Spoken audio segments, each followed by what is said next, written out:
te présenter? Oui, bonjour tout le monde. Alors, mon nom c'est Mounia Hassib. Je suis enseignante de français langue seconde. J'enseigne à Camille Lorrain, CSS Marie-Victorin. C'est ma première JPM. En plus, elle est virtuelle. Alors, imaginez le stress.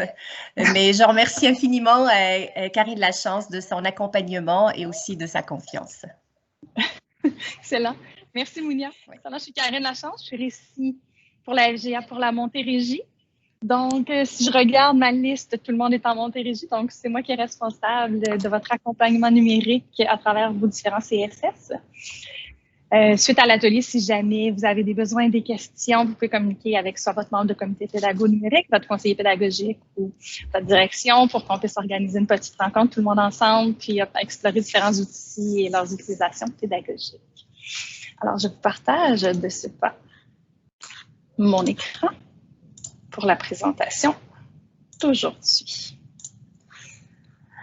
Alors, vous êtes tous dans l'atelier Premier pas avec les capsules vidéo que je suis vraiment heureuse d'animer avec Mounia, qui est une enseignante de mon comité pédago numérique. Elle a accepté de se lancer dans cette aventure d'atelier-là avec moi. Alors, on espère que vous allez apprécier. Et l'atelier était complet vraiment très, très rapidement. On est heureuse de voir que ça va répondre probablement à plusieurs de vos besoins. Ce document de présentation-là qu'on a, vous allez pouvoir y accéder vers la fin de l'atelier. On va vous partager le lien pour pouvoir le conserver et consulter les différentes ressources que Mounia et moi, on y a déposées. Donc, premier pas avec les capsules vidéo. Aujourd'hui, voici un petit peu le programme de l'heure. On va commencer l'attention. On va voir les avantages d'utiliser les capsules vidéo pour communiquer avec nos élèves de différentes manières, donc différents contenus. Pourquoi on ferait ça? Donc, on a les avantages pour les élèves, le pourquoi, donc les différentes raisons, avant de se lancer. Et c'est très, très important. Tout ce qui est avant de se lancer et les bonnes pratiques, tout ce qu'on va voir à travers ça, c'est pour vous permettre d'être le plus efficace possible et de rentabiliser votre précieux temps quand vous faites une capsule. Ça demande, comme tout, un peu de préparation. Ensuite, Mounia va vous présenter 2 outils. On en a sélectionné 2 parmi l'éventail qui existe. On a différentes ressources pour vous et vous allez avoir à l'intérieur ici le formulaire d'appréciation. Donc, notre intention aujourd'hui, c'est découvrir comment les capsules vidéo peuvent bonifier l'enseignement tout simplement. Donc, c'est vraiment très, très simple. Les avantages d'utiliser les capsules vidéo avec vos élèves. Ils sont nombreux. Pour l'enseignant, autre que celui de ne pas ou d'éviter cette répétition, en fait, ce que ça a comme effet, c'est de motiver vos élèves. On peut les engager dans leurs apprentissages. Donc, vous pourrez voir dans la présentation, là, quand vous allez circuler, vous allez revoir un petit peu tout ce qui va vous être dit aujourd'hui. Donc, on peut parler de découpage de contenu en courte séquence, diversifier les présentations. Ça nous permet d'accompagner plus précisément un élève au niveau de son cheminement, donc de lui donner des moyens de présenter, de venir faire par exemple, il y a des expériences en sciences, si on a manipulé dans un laboratoire en sciences et certains produits sont un petit peu plus dangereux, donc on pourrait utiliser ça pour venir faire une présentation ou parfois il y a des présentations en sciences ou des laboratoires qui demandent du matériel coûteux. Donc, on peut le faire de cette façon-là. Donc, vous pourrez voir, faire des liens entre des contenus, de la modélisation, expliciter des contenus, donc les procédures complexes, dangereuses, comme je disais, on peut les accompagner, rétroaction individualisée. Ça, je pense que c'est un de ses plus grands avantages au niveau du lien avec vos élèves, de venir ici aussi, de venir les soutenir. Hein, on peut, quand on a déjà le lien affectif ou même essayer d'en établir un, on peut mettre notre personnalité un peu à l'intérieur de ces vidéos-là. L'élève peut le visionner à son rythme au moment qui lui convient. Dans les situations actuelles hein, où plusieurs de vos élèves sont sûrement parents et où on doit se partager les appareils mobiles pour apprendre à distance, je pense que dans plusieurs milieux, c'est le cas. Le fait de pouvoir écouter la capsule à son rythme aussi, de l'arrêter et de réécouter au besoin, ça peut être un net avantage, donc d'y investir du temps. La révision aussi pour les élèves. Donc, si on va leur permettre de faire une révision et qu'on l'a enregistrée, ça peut soutenir l'élève pour se préparer pour ses examens et ses salles de test. Donc, c'est vraiment très, très avantageux pour toutes sortes de raisons d'utiliser des capsules vidéo.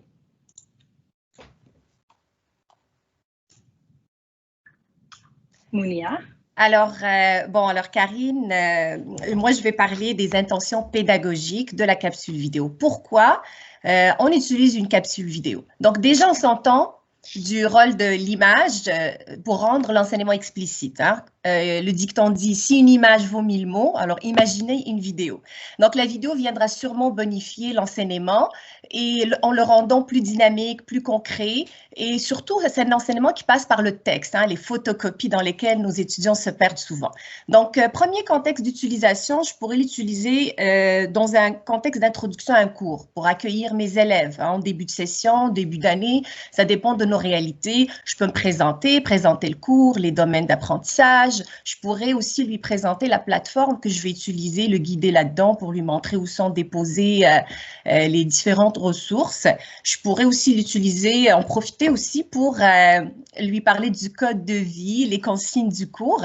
Et comme elle a dit, Karine, ça crée un lien affectif. Hein? Parfois, l'éducation des adultes, le passage est très éphémère, puis on n'a pas le temps de créer un lien affectif. Alors, une vidéo où je lui montre ma famille, mes origines, etc., ben, il peut s'identifier. Je peux utiliser la vidéo dans un contexte de rétroaction. Et je pense que là, les enseignants, ils en ont vraiment besoin, surtout en temps d'enseignement à distance ou virtuel, pour faire une rétroaction à l'issue d'un exercice, un devoir, une production écrite, par exemple, en français. Donc, l'élève, vraiment, il a un élément sonore, visible, pour aller travailler, développer la compétence sur laquelle je vais mettre le point. J'en profite aussi pour faire des capsules vidéo pour différencier, donc personnaliser son enseignement, soit d'un élève à un autre ou bien d'un groupe d'élèves à un autre. Bon, je cite par exemple, au niveau de la francisation, on a des élèves d'appartenance ethnique différentes et leurs besoins et leurs défis sont différents. Donc, je peux cibler mes capsules en fonction du groupe d'élèves. Et parlant de la différenciation, je peux l'utiliser aussi en classe inversée. Donc, la classe inversée, c'est un concept pédagogique qui consiste à inverser la nature de l'apprentissage en favorisant plus l'autonomie et aussi, en fait, brièvement, c'est un peu le cours à la maison et les questions et le devoir en classe. À la maison, l'élève va se sentir moins seul. Il peut me regarder, me rembobiner, me mettre sur pause, réécouter autant de fois qu'il le veut, qu'il le désire. Et puis, même parfois en classe, il nous écoute, puis il est à moitié absent ou complètement absent. Alors, du coup, la vidéo à la maison, ça serait vraiment un grand pilier de la classe inversée. Je peux utiliser des vidéos pour faire des procéduriers. Donc, quand je parle de procédurier, ça peut être un procédurier pour lui montrer une résolution de problème ou encore lui montrer une procédure pour suivre la réalisation d'une tâche à l'intérieur d'une situation d'apprentissage. Je peux utiliser la vidéo, je l'utilise aussi pour faire des petits mini-tutoriels pour lui montrer comment se repérer sur l'interface que j'adopte, que mon centre adopte ses Teams. Et là, justement, sur le petit point tutoriel, j'ai mis un exemple de tutoriel où j'explique à l'étudiant comment aller faire un devoir et le remettre sur Teams. Et je peux vous dire que le résultat était vraiment à 100%. Et puis, comme elle a dit Karine, ben, je peux utiliser la capsule vidéo pour du renforcement et pour de la révision. Mais avant ça, il faut observer, avant de se lancer dans la capture d'écran ou de l'enregistrement, il y a des bonnes pratiques à observer que Karine va vous expliciter. Excellent. Merci, Mounia. Rien. Oui, et ce que Mounia a fait, c'est ce qu'on doit se poser comme question avant même d'avoir décidé l'outil. Pourquoi je ferais des capsules? Quelle est mon intention pédagogique? C'est très important, ça donne du sens à ce qu'on fait. Alors, avant de vous lancer, donc le contenu et le destinataire. À qui va s'adresser votre capsule? À un élève tout seul, par exemple, en rétroaction? Est-ce que je la personnalise à un élève, ce qui peut avoir un effet positif sur mon lien avec cet élève-là et son niveau d'engagement dans la tâche? Le contenu, qu'est-ce que je veux mettre comme contenu à l'intérieur de cette capsule-là? Et ça va être important d'écrire ce contenu avant de vous enregistrer pour éviter, en cours de route, de soit avoir oublié une information et là, on revient en arrière, en avant, ce qui rend le message moins clair pour vos élèves. Ne serait-ce que de bafouiller. Le nombre de fois où je me suis dit « Ah non, ça va prendre juste 30 secondes, je vais la faire juste d'un coup, j'écris pas, je sais ce que j'ai à dire et je l'ai recommencé 4 fois. » Donc, pour éviter le contenu, c'est important, même si c'est sur un petit post-it et que c'est 4-5 mots-clés. Quel est mon contenu? Qu'est-ce que je vais transmettre comme information à mes élèves? L'équipement. L'équipement, c'est fort probablement portable ou appareil mobile que vous utiliserez. Très peu d'entre vous utiliserez des caméras plus élaborées ou plus professionnelles pour faire leur capsule. On prend les éléments qu'on a. Donc, il faut choisir son élément. Dans son équipement, bon, le portable, s'assurer qu'il est bien chargé, que mon appareil mobile capte bien le son. Donc, le micro, la qualité du micro qu'on utilise est primordiale. Le plus beau message de quelqu'un qui vous fait une capsule, si c'est pixelisé, l'image n'est pas belle, c'est flou, le son est mauvais, la portée du message n'est pas la même. Donc, c'est très important d'avoir un micro et de faire des tests. Vous devez tester votre équipement. J'avais envoyé, je crois que ça s'est rendu également dans le message aux participants, mais de faire un appel test dans Teams, là, ça prend 20 secondes. Mais ça m'évite de faire une capsule puis de dire « Ah, j'étais bonne, j'écoute et oups, il n'y a pas de son. » Ça évite les retards et les frustrations dues à l'équipement. On le teste. Puis moi, je teste à chaque fois mon micro pour être certaine qu'il est bien capté par mon ordinateur. Je me fais un petit appel test dans Teams où je me fais une fausse capsule de 3-4 secondes, je la réécoute, puis je valide que le son est bien, que je suis cadrée dans l'image quand je veux que mon image apparaisse, ce genre de petites choses-là. Ensuite, vous devez choisir et vous approprier l'outil ou les outils d'enregistrement. Il y a une variété d'outils qui ont chacun leurs forces et leur manque. Vous devez choisir ceux qui répondent à vos besoins autant que vous avez à y accorder et à vos intentions. Je ne filme pas toujours mes capsules avec la même plateforme. Donc, parfois, je le fais dans Stream, parfois, je le fais dans Screencastify. Parfois, j'ai testé Screencast-O-Matic et Loom pour voir lequel répondait le mieux à mes besoins, mais je choisis. Si je veux partager, par exemple, à l'extérieur de mon organisation ou si c'est pour un élève par courriel. Donc, il y a le choix de l'outil qui est important. Et ensuite, une fois que je l'ai choisi, je dois vraiment me l'approprier pour éviter de chercher pendant que je fais ma capsule où est le bouton pour arrêter, où est-ce que je peux faire pause, où est-ce que je peux changer. Donc, ça permet vraiment, après ça, d'être fluide et d'être habile. C'est comme n'importe quoi. On dit à nos élèves qu'il faut se pratiquer pour devenir bon, qu'ils doivent répéter les mêmes gestes pour que ça devienne un automatisme. C'est la même chose quand on s'approprie une plateforme numérique. Ensuite, il va falloir que vous choisissiez des moments et des environnements pour faire vos capsules. Hein? Là, dans les évidences, on ne le fait pas quand les enfants sont dans la maison et sont en train de jouer. Ça, c'est comme une évidence qu'on ne le fera pas à ce moment-là. Mais au-delà de ces moments évidents-là, le téléphone cellulaire fermé, de mettre autour de nous des éléments qui vont nous aider. Quel est le meilleur moment pour vous aussi, pour votre concentration, votre préparation? Quel moment de la journée pourrait le mieux correspondre à ça? Est-ce que vous avez besoin d'un long moment? Laissez-vous pas 5 minutes pour la faire. Un trou entre 2 groupes d'élèves. C'est frustrant de commencer et de ne pas avoir le temps de la terminer, par exemple. Et l'environnement, donc, éviter d'être à contre-jour, de choisir un lieu plutôt neutre, dans lequel l'élève n'aura pas plein de distractions, qui va plus être en exploration de votre environnement qu'en écoute de votre message. Donc, c'est vraiment important. Et là, vous pouvez voir là, dans le Geniali, là, ce que je suis en train de vous dire, c'est beaucoup d'informations.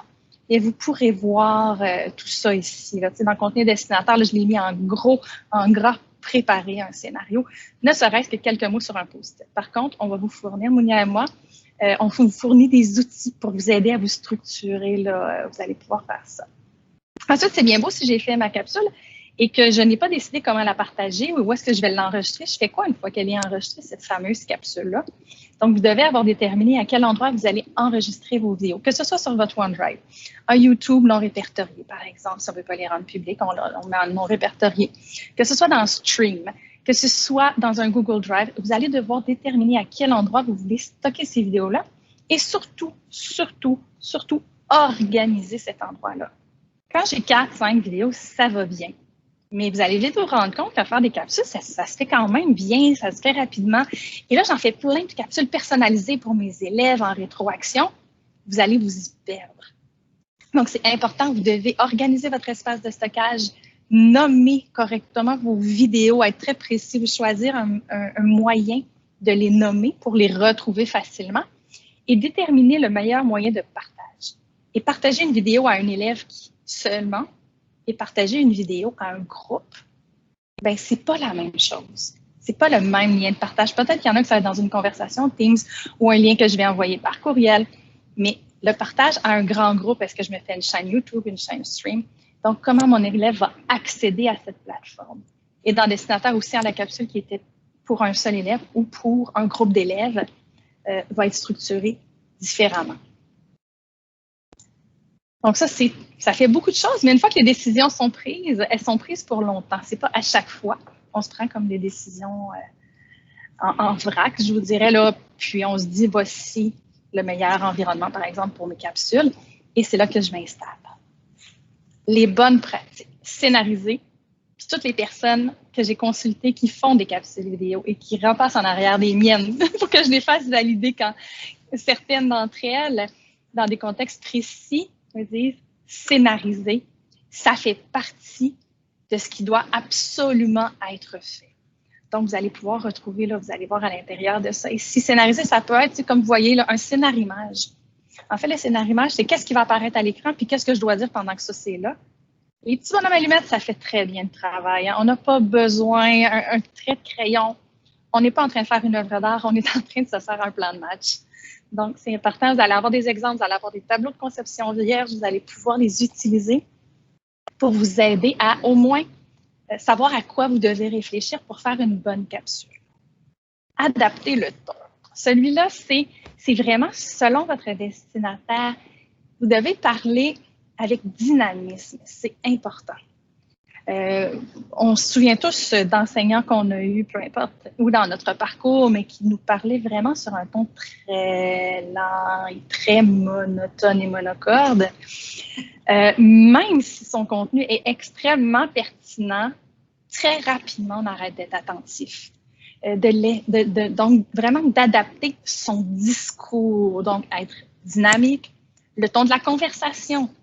Le ton de la conversation est plus engageant, c'est un ton plus familier, ça vient chercher davantage l'élève. Les pauses. Ah, les pauses. Les pauses au début. Quand je clique sur enregistrer, j'attends 2-3 secondes. Sinon, j'ai l'impression d'arriver dans une conversation quand je parle à la vidéo, puis je dis, oups, ce temps, il me manque le début. Donc, on laisse une petite pause, on se laisse du temps, la même chose à la fin. Et même si c'est 10 secondes, ça se coupe très facilement au montage dans différentes plateformes. C'est vraiment, vraiment très rapide. On ne vous parle pas de faire du montage avec des transitions et tout ça, Mounia et moi aujourd'hui. On est dans les premiers pas, mais le début et la fin d'une vidéo, ça se peut. Si vous allez vouloir couper le moment, vous allez arrêter votre vidéo. Laissez-vous 2-3 petites secondes. Ça va vous laisser amplement le temps de venir simplement raccourcir. On ouvre la vidéo, on raccourcit, on fait simplement appliquer. C'est très simple. Il y a des pauses dans le milieu aussi à certains moments, comme quand on parle, par exemple, si on veut soutenir l'attention ou si on dit aux élèves, attention, il y a une information importante qui s'en vient. Là, on peut dire, écoutez bien.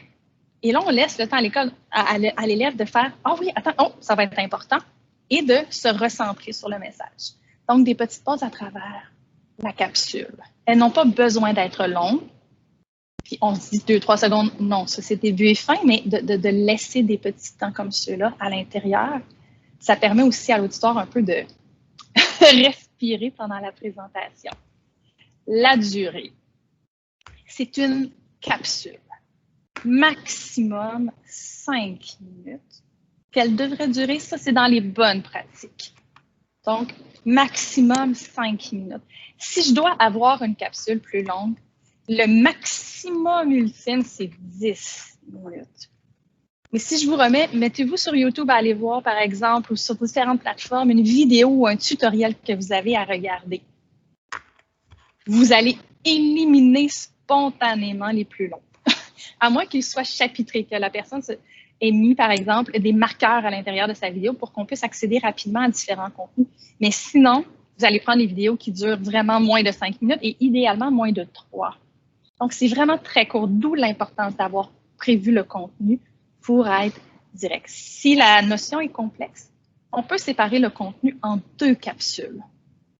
Et évidemment, on la divise selon un ordre logique au niveau de la séparation de l'explication. Donc ça, c'est vraiment pour la durée. Vous allez pouvoir vous y référer plus tard. L'efficacité. On aime ça être efficace? On veut pas recommencer. Donc, avant de commencer, on valide notre scénario, on prévoit notre contenu, on prévoit notre matériel, on teste notre équipement. Ça, ce sont tous des irritants qui peuvent faire qu'on se décourage un peu. Donc, on met toutes les chances de notre côté que ça fonctionne. Si on utilise un appareil mobile, on filme en mode paysage. Sinon, vous allez avoir 2 grandes dalles noires. Il y a des outils qui permettent de venir tourner la vidéo. Ça va être moins long de la recommencer, probablement. Donc, par souci d'efficacité, là, il y a quelques petites choses qu'on doit mettre en place. Et je l'ai dit tout à l'heure, nommer sa vidéo. Et là, j'ai vraiment, pour éviter d'en perdre son latin, même moi, au début, je n'ai pas respecté cette bonne pratique-là. Et parfois, je m'en mords les doigts et que je suis là, oh, comment je l'ai appelé, je ne la retrouve pas. Et où est-ce que je l'ai mis? Parce que dans ma position, moi, je fais plein d'essais de plateformes et donc j'ai des vidéos un peu partout. C'est une très mauvaise idée. Des fois, je recommence plutôt que d'essayer de la retrouver, mais j'aurais préféré la retrouver, ça m'aurait pris moins de temps.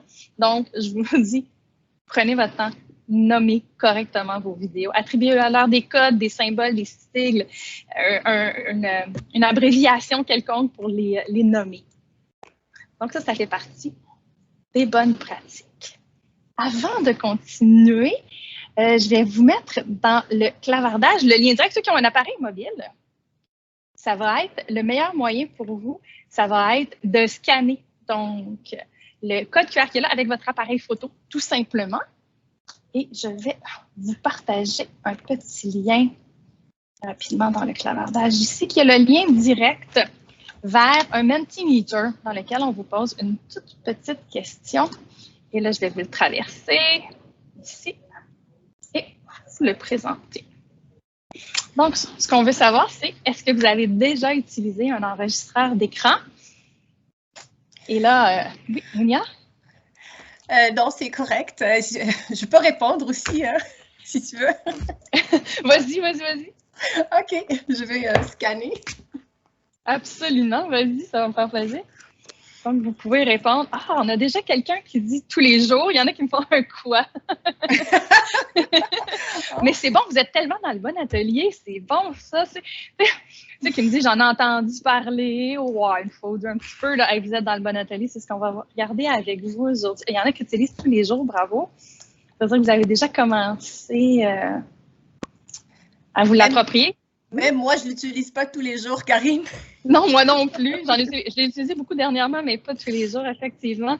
On a déjà 20 personnes qui ont répondu. Donc, pour ceux qui ne connaissaient pas ce petit outil, mais qui commence quand même à être assez populaire, c'est Mentimeter qui permet de faire toutes sortes d'activités interactives avec un auditoire. Et là, tu vois, personne ne s'est trompé d'atelier. C'est bon, on est correct. Tout le monde est à la bonne place. Super. Alors, 8 en ont entendu parler seulement. Il y a 4 que un quoi? Quoi? Quand même. Quand même, hein? On a quand même 4 personnes qui ont dit un quoi? Parfait.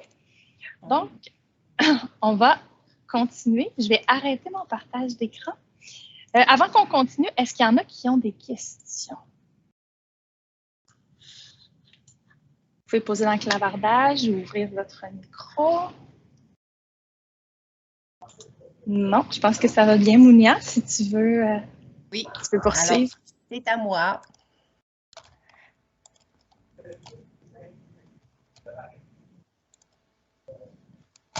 Et voilà, donc côté pratico-pratique, les outils qu'on vous a sélectionnés. Donc, le premier outil, c'est Screencastify et le deuxième, c'est Microsoft Stream.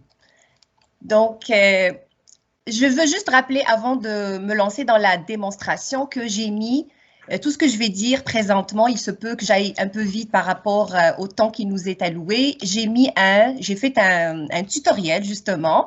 Karine est passée après moi plusieurs fois. Alors, merci Karine. Donc, qui montre toutes les étapes pour explorer et utiliser cet outil. Donc, je ne vais pas parler des plus et des moins maintenant, des avantages, mais je vais en parler en temps réel. Donc, Screencastify, comment aller le chercher? Donc, tout simplement, aller sur Google, taper Screencastify pour Chrome et ça va nous emmener la première page de la recherche. Je clique dessus. Donc, on est sur le Chrome Web Store. Pourquoi? Parce que Screencastify, c'est une extension qui vient avec Chrome. Donc, ça fait partie du magasin Chrome. C'est un peu comme le App Store. Alors, quand vous allez vouloir l'installer ou l'ajouter, il va vous dire « Ajouter à Chrome ».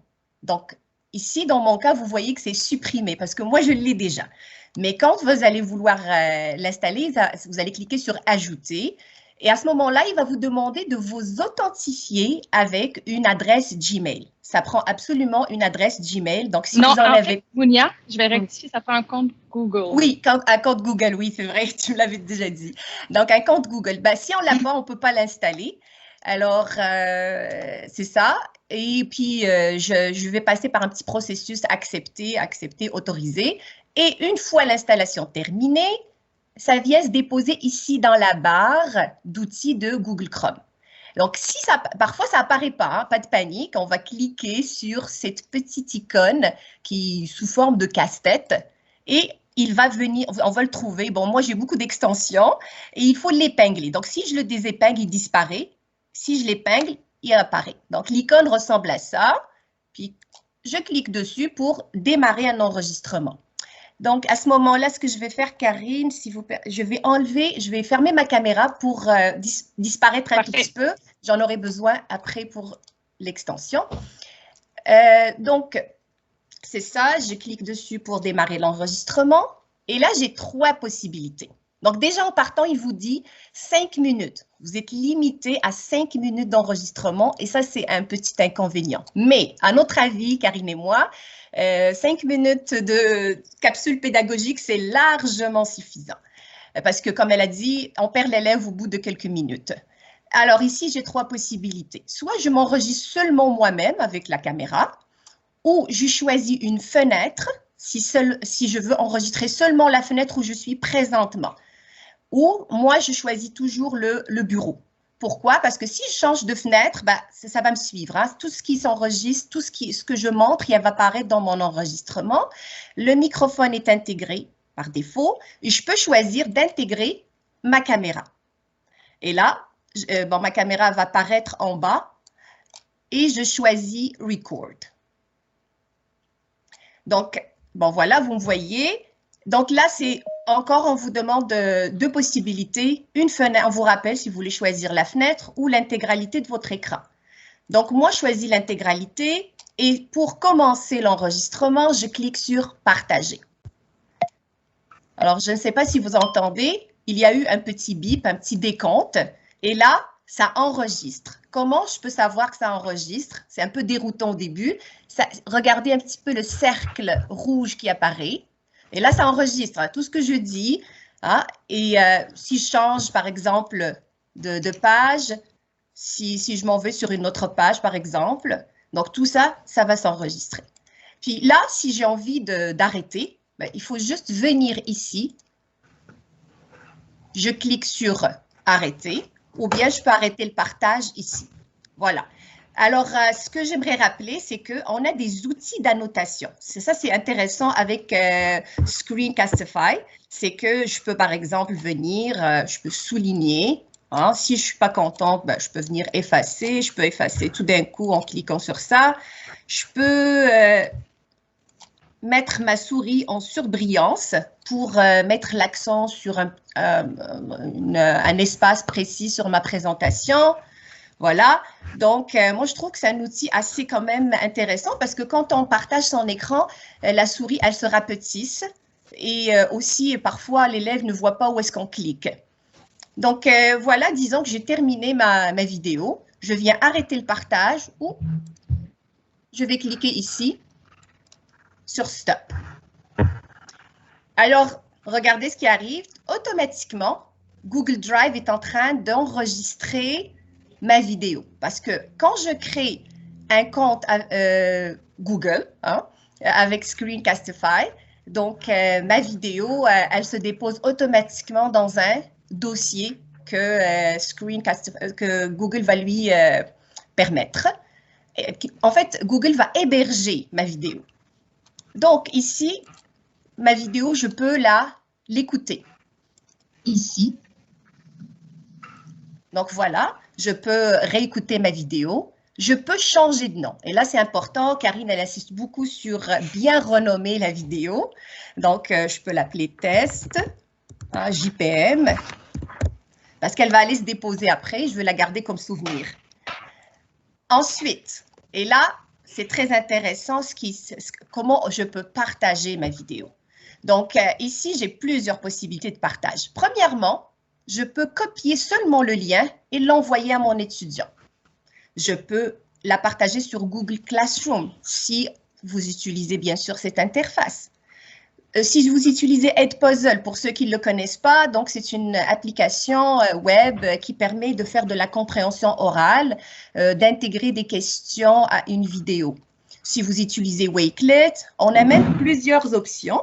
On peut la publier sur YouTube. Et là, c'est vraiment en 2 clics, 3 mouvements. Vous pouvez choisir de la publier en mode privé, public ou non répertorié. Vous pouvez même avoir le code HTML pour ceux qui sont familiers avec ça, pour l'intégrer à l'intérieur d'une page web ou d'un microsite de classe. Vous pouvez l'envoyer par email, mais bien sûr, un compte Google. Vous pouvez avoir un code QR, vous pouvez générer un code QR que l'étudiant va cliquer puis il va avoir la vidéo. On peut venir tout simplement la télécharger. Et là, je peux la télécharger, il y a différentes manières de la télécharger tout simplement, en format MP4, en audio si vous voulez seulement garder l'audio, ou en animation GIF pour ceux qui aiment ça. Voilà. Et puis après, ce que j'aimerais rappeler, c'est qu'il y a des petits outils d'édition que je peux couper ici, au début et à la fin. Mais si je veux avoir plus d'outils d'édition, Screencastify, il permet quand même quelques petits outils d'édition simples. Donc, j'ouvre. Ça prend un petit moment pour que ça s'ouvre, mais j'ai envie de vous montrer quand même un peu les possibilités. Donc, comme vous voyez, je peux ajouter du texte sur une section. Par exemple, au début, j'ai envie de mettre du texte. Et là, je peux écrire. Et je peux même venir sélectionner mon texte, lui changer de couleur, taille de... Donc, je peux changer la police de caractère, de grosseur, etc. Je trouve ça intéressant parfois quand l'écriture n'est pas visible. Bon, mon étudiant, il peut voir ce qui est écrit dessus. Je peux même allonger cette écriture pour que ça apparaisse sur une certaine chronologie. Je peux venir ici couper une partie. Donc, je sélectionne par exemple le début et puis hop, je peux le supprimer. Et puis, ça c'est intéressant aussi avec Screencastify, c'est que je peux ajouter, donc regardez ici, je peux ajouter une vidéo que j'ai déjà, et là c'est soit sur le Drive ou bien ici sur le Google Drive, ou bien sur mon ordinateur que je veux ajouter à cette vidéo. Je trouve ça quand même assez puissant. Puis, j'ai dit 5 minutes, mais quand même, c'est un 5 minutes bien investi. Voilà pour Screencastify. Je ne sais pas s'il y a quelqu'un qui a une question par rapport à ça. Je pourrais continuer vers le deuxième outil. On peut voir. Oui. On va attendre quelques secondes, voir s'il y a des gens qui ont des questions à déposer dans le clavardage avant de passer au deuxième outil. Ou des commentaires. Ça peut être des commentaires aussi, si vous voulez intervenir dans le clavardage, il n'y a pas de problème. Il y avait aussi que la vidéo pourrait être plus longue que 5 minutes, par exemple. Si vous avez 5 minutes, 5 secondes, oups, on a un micro d'ouvert. C'est possible de le fermer, s'il vous plaît. Pardon? Oui? Tu réactiveras ton son, Mounia. Okay, oui, c'est bon. Non, ça va. C'est bon, je suis correcte. Oui. OK. Donc, de pouvoir faire une vidéo, par exemple, qui dépasse un petit peu le 5 minutes, ce serait possible en prenant 2 vidéos de moins de 5 minutes pour venir les joindre. Ben, tout à fait. Donc, je peux enregistrer une vidéo de 5 minutes. Elle va se déposer sur le Google Drive. Après, je fais une autre et puis je peux greffer la deuxième à la première et vice-versa.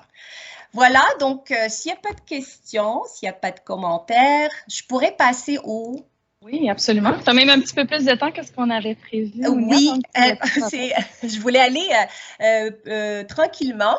Alors, pour Screencastify, je n'ai pas trop de choses à dire. C'est juste, je veux présenter l'outil. Donc, c'est un outil de Microsoft. Donc, sans trop tarder, je vais y aller ouvrir une page Office. Donc, on peut y accéder avec son compte CSS et il est avec les applications qui sont ici à gauche. Si, bon, il est là, mais si on ne le trouve pas, on peut aller cliquer sur toutes les applications, puis ça va apparaître. Voilà, donc Stream, tout le monde a un compte Stream avec son CSS, il utilise bien sûr Office. Donc, pour enregistrer une vidéo, donc Stream, c'est vraiment c'est énorme, hein, c'est comme YouTube, on peut enregistrer des vidéos, déposer des vidéos, créer des chaînes. D'ailleurs, il y a dans la présentation qu'on vous offre, il y a un webinaire qu'on a joint qui parle vraiment 35 minutes, 40 minutes de stream. Et puis, on a plein de tutoriels comment aller explorer Stream si ça vous intéresse. Mais moi, je vais vous montrer seulement comment enregistrer une vidéo, comment capter votre écran avec Stream. Donc, on va ici dans Créer et je clique sur Enregistrer son écran. Donc, voilà, je vais démarrer l'enregistrement. Il va me demander encore une fois de choisir mon écran. Moi, je choisis l'écran complet. Je partage. Et le petit décompte, comme à chaque fois. Et comme elle a dit, Karine, il faut attendre un petit 2 minutes avant de commencer. Bonjour, ça va bien. Donc, et là, je peux me balader et montrer ce que je veux expliquer. Et quand avant que tu passes plus loin, Mounia, je vais juste le mentionner parce que de ma vue à moi, tu sais, ta barre en bas, là, ça masque un bout de l'écran. Vous pourriez cliquer sur masquer. C'est écrit arrêter le partage. Oui. Et à côté, on pourrait juste masquer la barre blanche en bas. C'est ça. Oui, masquer. Et puis, on ne la voit pas. Donc, comme ça, on a un écran d'enregistrement qui est net et clean. Et puis, que ce soit pour Screencastify ou ici, Stream, je peux me balader pour un petit peu si je ne veux pas cacher un contenu avec ma vidéo. Je peux carrément aussi choisir de ne pas mettre de vidéo si l'occasion ne le permet pas. Puis, par la suite, quand je finis, tout simplement, il faut quand même aller… oui, j'ai arrêté, excusez, j'ai arrêté. Puis là, il faut soit, comme à chaque fois, les réécouter. Si vous êtes satisfait, donc si vous n'êtes pas satisfait, c'est très simple, vous pouvez réenregistrer. Sinon, vous chargez dans Stream.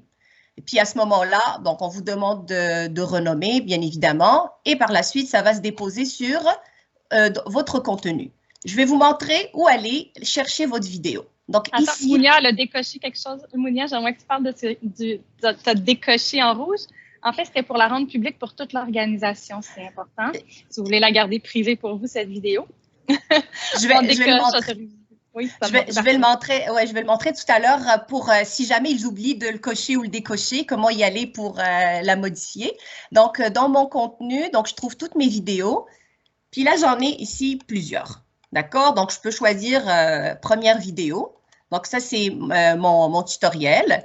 Et ici, si j'ai envie d'aller le modifier. Donc, je vais aller dans mettre à jour les détails de la vidéo. Et à ce moment-là, je peux autoriser toutes les personnes de mon entreprise. Dans mon cas, mon entreprise, c'est le centre de services scolaires. Si je veux la garder privée, à ce moment-là, bien sûr, je vais la garder privée. Et puis, il n'y a personne qui va pouvoir y accéder, à moins si je le nomme ici et je le cherche dans l'outil de recherche.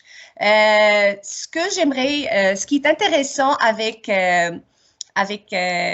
Stream, c'est que je peux venir ajouter un formulaire, un questionnaire à cette vidéo-là que je viens de faire. Donc, pour ajouter un formulaire, c'est très simple. Je vais cliquer sur « Ajouter », mais il faut que j'aille chercher mon formulaire sur Office. Donc, je retourne sur ma page Office et je vais aller sur Office Microsoft Forms. Donc, si vous avez déjà utilisé Forms, vous avez déjà vos questionnaires qui sont là. Sinon, vous pouvez en créer un nouveau formulaire ou un questionnaire. Donc, par exemple, moi, j'ai envie d'intégrer ce Forms-là dans ma vidéo. Je viens ici pour partager.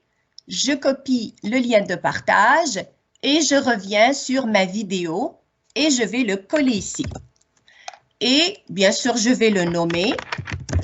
Et ensuite, je vais l'ajouter à la chronologie. Qu'est-ce que ça veut dire ça? Ça veut dire soit je veux l'ajouter au début, au milieu ou à la fin. Donc, maintenant, je l'utilise un peu au début. Et voilà. Donc, ça s'ajoute. Et si mon étudiant, il arrive à ce bout-là, la vidéo va s'arrêter et puis il peut commencer à répondre dans la vidéo et vers la fin, il va seulement cocher « Envoyer ». Et je peux ajouter autant de formulaires que je veux au milieu, au début, à la fin, tant que la vidéo et la chronologie le permettent. On peut ajouter des chaînes, mais je n'ai pas envie de parler de ça. Karine, si tu veux ajouter un petit mot, c'est toi le maître de temps. Je ne sais pas où est-ce qu'on est rendu au niveau de mon temps. T'as encore du temps. T'as encore du temps. C'est parfait. C'est bon. Donc, je voulais juste montrer comment la partager, hein, parce que c'est très intéressant. Je fais une vidéo, je joue à un formulaire, mais j'ai envie de la partager avec mon étudiant. Fait que je viens ici je clique sur partager. Ça, c'est j'ai ma vidéo. Je copie le lien et je vais sur Teams. Donc là, quand je vais sur Teams, je vais choisir mon équipe sur Teams et je vais la poster directement sur Teams. Donc, je ne sais pas, je n'ai pas trop de choses à ajouter, Karine, si tu veux rajouter des choses. Moi, j'ai ajouté quelque chose, Mounia, que tu as fait dans cette vidéo, hein, qu'on a vu que Stream avait ajouté dans ses fonctionnalités la semaine dernière, qui est une fonctionnalité qu'on retrouve aussi dans les vidéos de YouTube. Si tu veux aller cliquer sur... Oui, vas-y. Ah oui, tellement. Regarde, je l'ai déjà fait en plus. Oui, c'est ça que j'ai vu tantôt. Alors, Karine, elle est tombée en amour avec cette fonctionnalité. Elle vous a même fait un tutoriel que vous allez trouver sur la page de présentation. On peut chapitrer. Donc, c'est quoi chapitrer? On va juste mettre telle minute, telle seconde. C'est l'introduction. Si ça ne vous intéresse pas et vous voulez sauter pour savoir comment télécharger l'extension, vous pouvez sauter pour voir une autre fonctionnalité. Donc, j'écris tout ça comme ça avec les minutes, les secondes. J'écris mon titre et bien sûr, je dois appliquer. Et quand j'applique, regardez ce qui arrive. C'est ici. Bonjour à tous. Donc là, dans cette vidéo, voilà, je mets pause et je clique sur la minute ou bien la description, le chapitre ou le coin de la vidéo qui m'intéresse. Oui, la chronologie, oui. La chronologie, voilà, merci. Puis, commence le partage. Voilà, ça va sauter au moment qui m'intéresse. Je n'ai pas envie d'écouter 4 minutes, j'ai envie d'écouter seulement comment télécharger ou un petit bout. Voilà. Moi, j'ajouterais à ça, Mounia, que la vidéo n'a pas besoin, la capsule n'a pas besoin d'avoir été enregistrée dans Stream pour utiliser ces fonctionnalités-là. Tellement, vous pouvez très bien enregistrer avec Screencastify, télécharger la vidéo, comme Mounia vous a montré, et venir dans Créer, charger la vidéo et prendre la vidéo de votre choix pour appliquer les mêmes paramètres. Donc, si vous avez déjà des capsules qui sont à l'extérieur, que vous avez déjà créées, on ne les recommence pas avec Stream.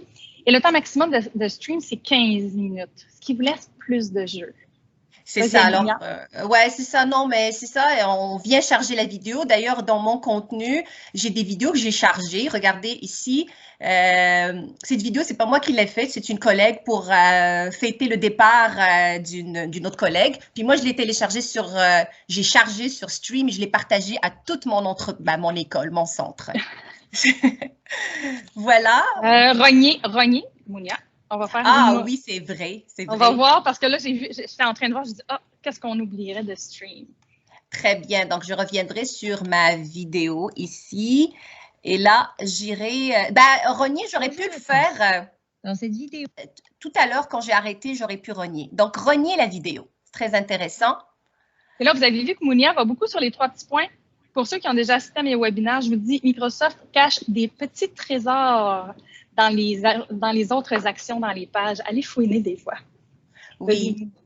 Alors, c'est ça. Donc, on peut, comme elle a dit Karine, on peut rogner le début et la fin. C'est vraiment très limité. C'est pas comme Screencastify. Donc, je peux enlever le début. J'en ai pas besoin. Je peux enlever la fin aussi. J'en ai pas besoin. Et après, je dois appliquer quelque part. Je vois pas où est-ce que je… Ah oui, c'est ici. Appliquer, excusez. Oui. Donc, venir appliquer. Non, je veux garder ma vidéo, je ne veux pas l'appliquer, mais juste pour donner une idée que je peux rogner le début et la fin seulement. Il faut cliquer en bas sur les petits séparateurs que tu as vus. C'est ça, voilà. C'est ça. Non, ça, c'est pour les situer, mais ensuite, il faut juste au-dessus. Oui, là. Oui, c'est vrai. Mais là, je veux pas. Non, j'ai tellement peur. T'inquiète, c'est annulé. Oui, c'est ça, voilà, oui, c'est bon. Annulé. Donc, t'inquiète. Donc, annuler, oui, je veux. Oui. Parfait. Non, c'est pas grave, même si je l'appelle, je l'ai déjà je l'ai bien nommé et identifié et je l'ai bien classé. Alors, oui, c'est ça, c'est un problème de classement. Quand on a plusieurs vidéos, on ne sait plus où est-ce qu'on les a mis. Donc, c'est utile et important de bien les nommer et les classer. Donc, voilà pour le stream, les deux outils de présentation. Parfait. Merci. Donc, je viendrai quitter le partage. Vous avez des questions? Parce qu'il y a un site qui permet de choisir le fond ou des effets de façon simple. Moi, je vous dirais un petit outil que j'ai découvert cette semaine dans un webinaire de mes collègues du domaine des arts qui s'appelle Capwing. Par contre, il est en version gratuite, on s'authentifie et tout ça, mais il y a vraiment un maximum de 2 minutes par vidéo dans la version gratuite que je peux déposer sur le site pour pouvoir y apporter des modifications. Donc, il y a certaines particularités. Ça ne fait pas partie des plateformes qu'on présentait aujourd'hui, mais là, la question est posée. Ça s'appelle Capwing. Ça permet toutes sortes de choses. Vous pourrez aller l'explorer. Ça permet d'ajouter des animations. Ça permet de changer, de superposer, de couper l'affichage pour mettre plusieurs vidéos sur la même page, par exemple, qu'on en veut. Donc, on peut ajouter une bande audio, et tout ça gratuitement. Vous pourrez aller explorer ce petit outil que j'ai trouvé très facile. Capwing. J'ai mis le lien dans le clavardage, Brigitte. C'est vraiment K-A-P-W-I-N-G. Vous pourrez aller l'explorer ou aller voir le petit webinaire du récit du domaine des arts sur leur site pour pouvoir aller regarder là, en différé. C'était 45 minutes, pas seulement sur la plateforme, mais ils ont vraiment exploré avec nous. Donc, vous pourrez jeter un petit coup d'œil à ce moment-là. Est-ce que je peux ajouter quelque chose, Karine? C'est qu'avec nos ordinateurs du CSS, on a tous accès gratuitement à éditeur vidéo qui est d'une simplicité étourdissante où on peut mettre quand même, il n'y a pas énormément d'outils de montage, mais on peut coller plusieurs vidéos, on peut mettre des petits effets, c'est sympa. Éditeur vidéo. Je vais l'écrire dans le clavardage. Oui, on l'écrit dans le clavardage, c'est bon. Oui, éditeur vidéo. Vous écrivez ça dans votre barre de recherche en bas. Vous avez ça dans votre barre, là, tapez ici pour rechercher. Vous, c'est de ce côté-là. Tapez ici pour rechercher et vous allez pouvoir y accéder. Mounia et moi, on est consciente qu'on vous a donné beaucoup d'informations en même temps. À l'intérieur, oui, dans la petite toupe éditeur vidéo. Donc, dans le document qu'on va vous partager, laissez-moi le rouvrir.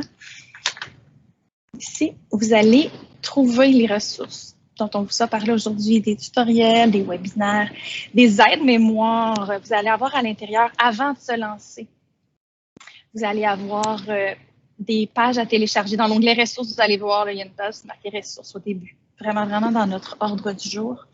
Vous allez avoir à l'intérieur 3 différents documents que vous pourriez télécharger pour vous aider, le scénario-image, par exemple, la plateforme que vous avez choisie, votre destinataire, pour vous structurer, à quoi penser, une liste, un genre de petite liste pour vous aider à dire, est-ce que ça, j'y ai bien pensé? Est-ce que ça, j'ai pris ma décision? J'ai pris ma décision, c'est bon. Au début, c'est important simplement pour avoir cette mémoire-là en tête, pour s'assurer qu'on part comme il faut puis qu'on vive des réussites assez rapidement pour pouvoir persévérer à l'intérieur de la création de ces capsules-là.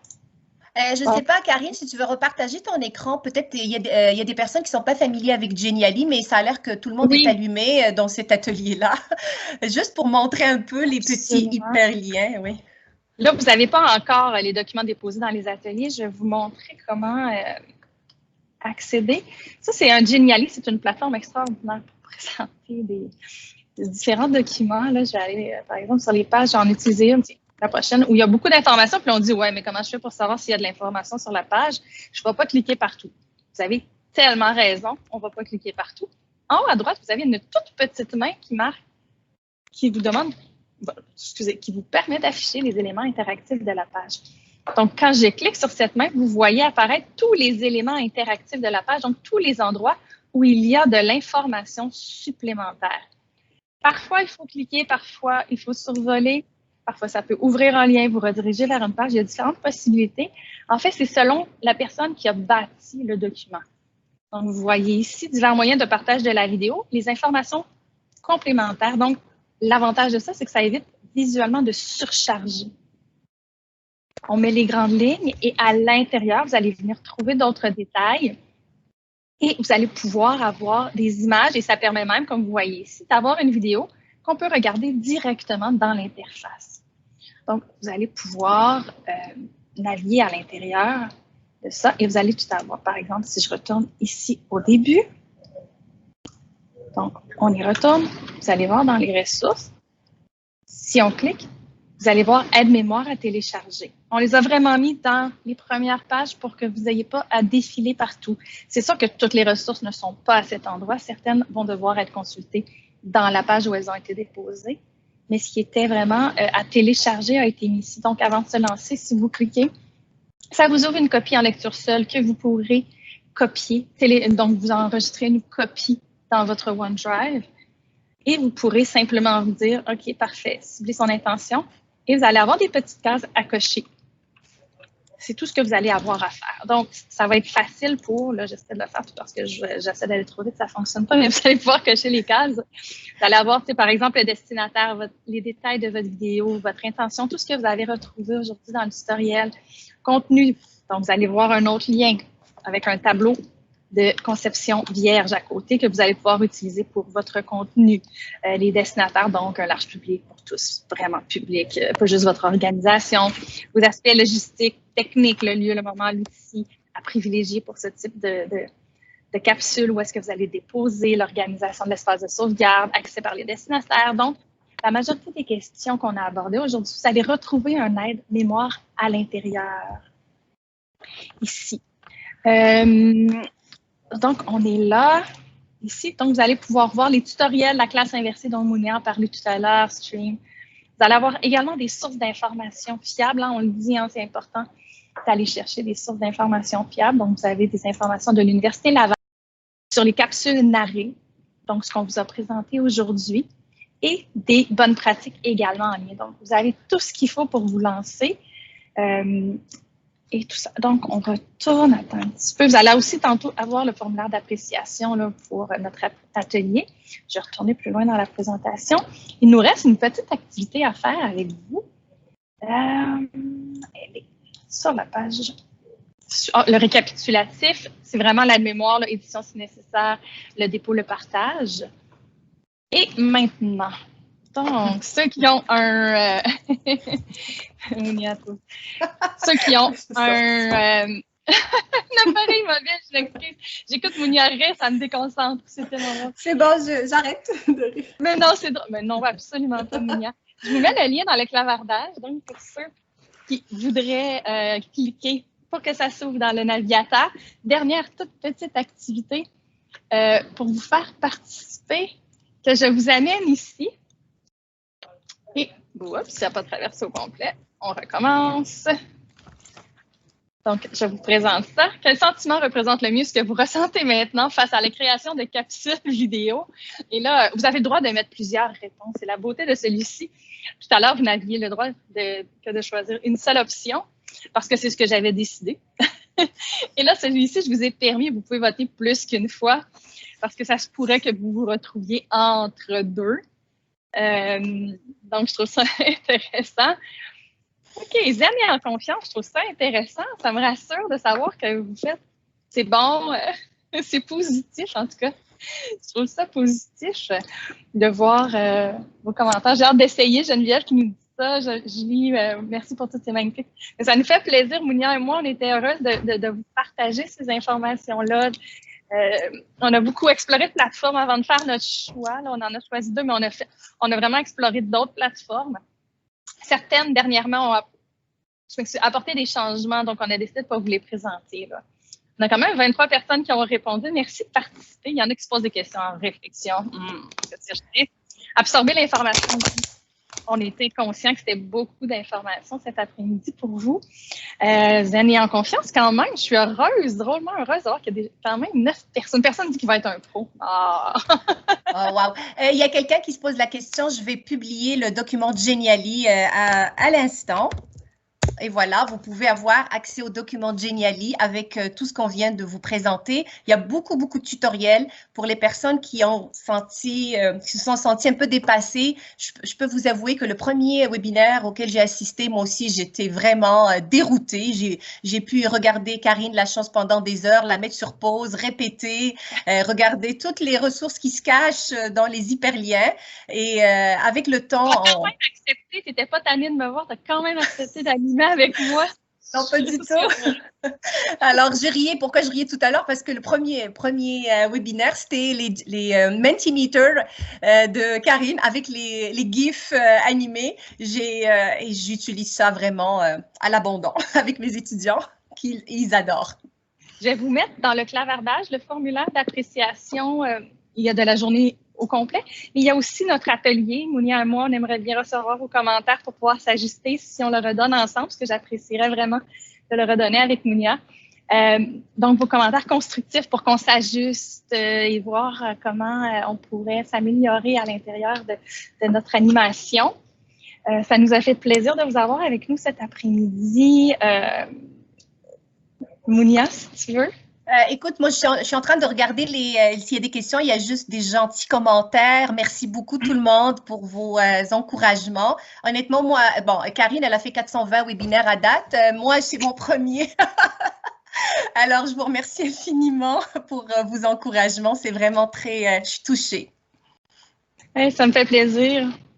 Oui, on se revoit au comité pédago-numérique, Louis-Philippe et Mounia, qui est aussi une enseignante de mon comité pédago-numérique. Et il y a Gabrielle Aidé, je crois, qui fait partie de mon comité, du comité que j'anime pour les enseignants de la Montérégie. Là. Merci beaucoup d'avoir été avec nous cet après-midi. J'ai envie de remercier tout le monde, en particulier l'équipe de Camille Laurent qui sont venus me soutenir. Aussi, ils sont nombreux. Et puis, grâce à vous, je me suis sentie un peu moins stressée. Merci aussi à mes collègues du comité pédago-numérique. Alors, à bientôt.